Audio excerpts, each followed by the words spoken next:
Yeah, para sa bayan, para sa kinabukasan, mahalin natin ang Pilipinas.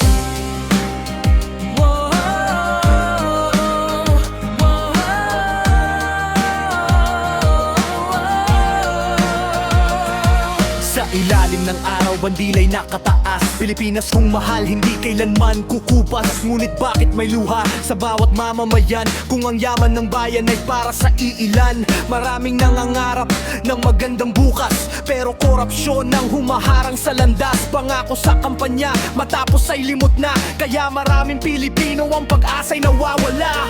Panahon na para magising ang lahat. Boses ng mamamayan ay dapat marinig agad. Hindi pera ang sukatan ng paglilingkod, kundi puso para sa bayan na buong tapang na tumutugon.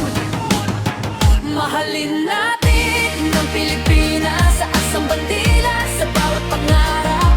Tanggalin ang dilim ng kasakiman para sa bayan, para sa kinabukasan. Mahalin natin ang Pilipinas, pagkakaisa ang ating sandigan.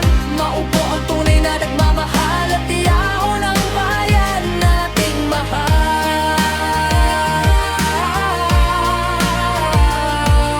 Hindi kulay, hindi pangalan ng kailangan, kundi leader na may dangal at paninindigan. Yung handang magsilbi, hindi magnakaw. At sa bawat Pilipino ay tunay na magmalasakit daw. Kabataan, manggagawa, magsasaka sa bukid.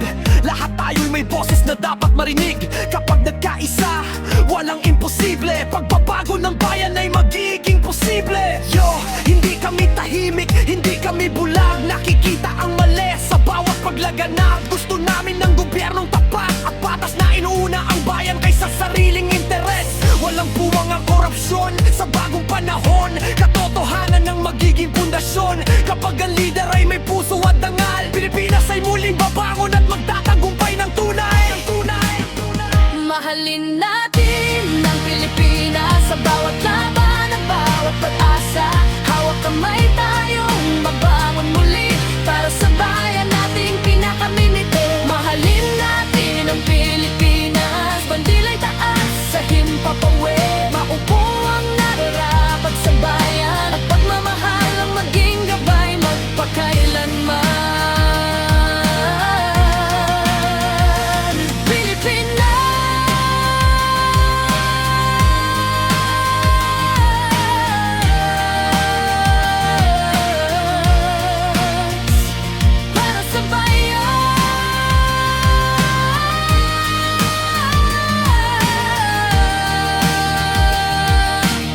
Susunod na henerasyon,